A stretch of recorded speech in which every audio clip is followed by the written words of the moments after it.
Hello दोस्तों। I hope आप सब बहुत अच्छे से होंगे। आज हम बात करेंगे, क्या गर्भ धारण के समय ही बच्चे की मानसिक स्थिति का निर्माण हो जाता है? क्या ये बात सच है? क्योंकि महाभारत की कुछ कथाओं में, महाभारत की स्टार्टिंग में हमें कुछ ऐसा ही देखने को मिलता है। क्योंकि जो महान ऋषि वेदव्यास थे, जिन्होंने महाभारत का निर्माण भी किया था, उन कथाओं में ये दिखाया गया कि धृतराष्ट्र, पांडु और विदुर, इन तीनों के पिता भी वही थे, लेकिन अलग अलग माताओं के द्वारा।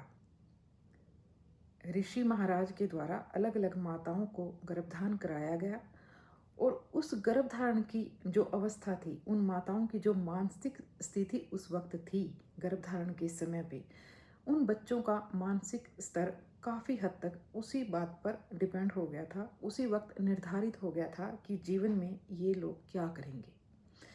विदुर की माता की जो मानसिक स्थिति थी, विदुर एक दासी पुत्र कहे जाते हैं, तो उनकी जो विद्वता थी वो उनके माता के उस वक्त के व्यवहार पर और मानसिक स्थिति के ऊपर ही निर्भर करती है। कहते हैं धृतराष्ट्र के गर्भधारण के समय उनकी माता की जो मानसिक स्थिति थी वो घबराई हुई थी, घबरा कर उन्होंने अपनी आंखें बंद कर ली थी, और उस वजह से जो है धृतराष्ट्र अंधे पैदा हुए थे। और जो पांडु की माँ थी, हालांकि ये रानी थी, धृतराष्ट्र की माता भी और राजा पांडु की माता भी रानी थी, वो भी ऋषि महाराज की शक्ति को सहन नहीं कर पाई, जिसकी वजह से पांडु कुछ कमज़ोर पैदा हुए थे। तो अब ये कहानियाँ ये दर्शाती हैं कि गर्भ धारण के समय जो माता की अवस्था होती है, काफ़ी हद तक बच्चे के मस्तिष्क का निर्माण उस अवस्था के अनुसार ही होता है। ऐसा ही कुछ किस्सा जो है हमें ओशो रजनीश की एक किताब है संभोग से समाधि तक, उसमें भी देखा और पढ़ा है हमने। वो भी इसी बात पर जोर देते हैं कि गर्भावस्था के समय पे बच्चे का निर्माण, उसके मानसिक स्वास्थ्य का निर्माण, उसकी नकारात्मक और सकारात्मक सोच इस बात पर निर्भर करती है कि उस माता की मानसिक अवस्था उस वक्त क्या थी। क्या वो घबराई हुई थी? अगर वो डरी हुई थी, कुंठाओं से ग्रसित थी, वो किसी प्रेशर में थी, तनाव में थी, तो उस बच्चे के मस्तिष्क का निर्माण भी काफ़ी हद तक ऐसा ही होता है। हमने काफ़ी ऐसी कम्युनिटीज़ में भी देखा है जहाँ महिलाओं को बहुत ज़्यादा दबाकर और प्रेशर में रखा जाता है। वो घुटन में रहती हैं, घर में प्रेशर में रहती हैं, दबी हुई रहती हैं, और उनसे जो संतान पैदा होती है वो संतान विध्वंसकारी प्रवृत्ति की होती है। आगे चलकर वही संतान बहुत ज़्यादा नकारात्मक और विध्वंसक कार्य करती है। तो बहुत सी ऐसी कम्युनिटी को हम देखते हैं जहाँ के एनवायरनमेंट में बहुत ज़्यादा ओपननेस है, महिलाओं को आज़ादी है, खुश रहने के अधिकार हैं, और वो अपनी मर्जी से अपनी लाइफ को जी सकती हैं। उनको पता है घर का माहौल खुशहाल कैसे रखा जाता है।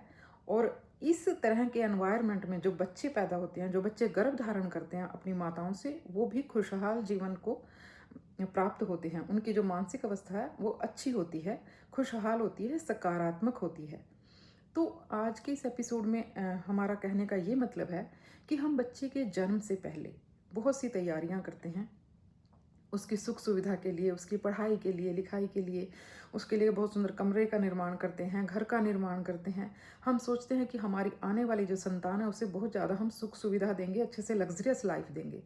लेकिन सबसे ज़रूरी जो बात है हम उसे इग्नोर कर देते हैं। क्यों? गर्भ धारण के समय जो माता पिता की अवस्था है उसके ऊपर ज़रूरत से ज़्यादा फोकस करना बड़ा ज़रूरी है, क्योंकि आपके बच्चे का मानसिक स्वास्थ्य उसी बात के ऊपर निर्भर करता है कि जब वो अपनी माता के गर्भ में आता है उस वक्त उसकी माता और पिता के मानसिक हालात क्या हैं।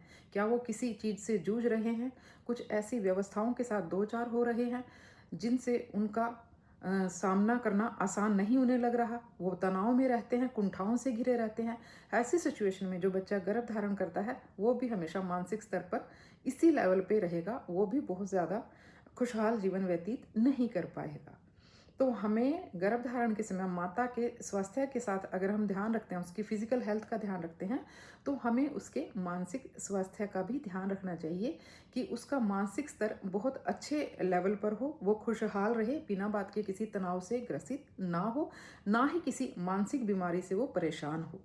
उसको इस तरह का एनवायरनमेंट प्रोवाइड कराया जाए जहाँ वो अपने आप को बहुत ज़्यादा कंफर्ट लेवल में फ़ील करे, कंफर्ट फ़ील करे और कूल फ़ील करे, बिना बात के तनाव से ग्रसित ना हो, क्योंकि आने वाली जो उसकी नस्लें हैं, उसकी संतान है, उसका उन माता के मानसिक स्तर का उनके ऊपर डायरेक्ट असर पड़ता है।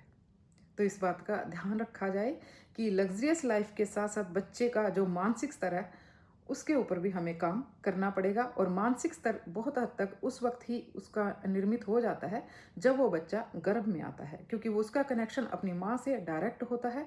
इसलिए माँ के अगर शारीरिक स्वास्थ्य का उसके ऊपर असर पड़ता है, तो उसके मानसिक स्वास्थ्य का भी उसके ऊपर असर पड़ता है।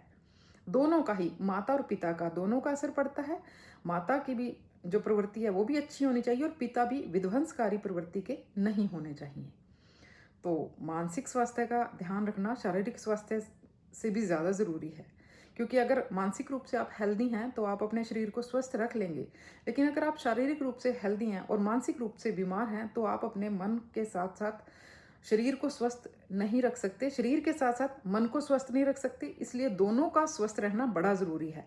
तो मानसिक स्तर अगर अच्छा है, शारीरिक स्वास्थ्य अपने आप ही अच्छा हो जाएगा, क्योंकि हमारी देखने का जो नज़रिया है, नकारात्मक है या सकारात्मक है, वो आपके दृष्टिकोण के ऊपर डिपेंड करता है, और वो दृष्टिकोण तभी निर्मित हो जाता है जब कोई बच्चा आपके गर्भ में आता है।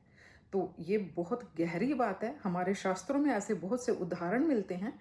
तो मैं ये कहती हूँ कि हमें आज की लाइफ में भी इसको एप्लीकेबल करना चाहिए, और हमें इस बात पर भी ध्यान रखना चाहिए कि बच्चे के शारीरिक स्वास्थ्य का हम जितना ध्यान रखते हैं, उसके मानसिक स्वास्थ्य का निर्माण कब और किस वक्त होगा, हमें उस बात का भी ध्यान रखना ज़रूरी है।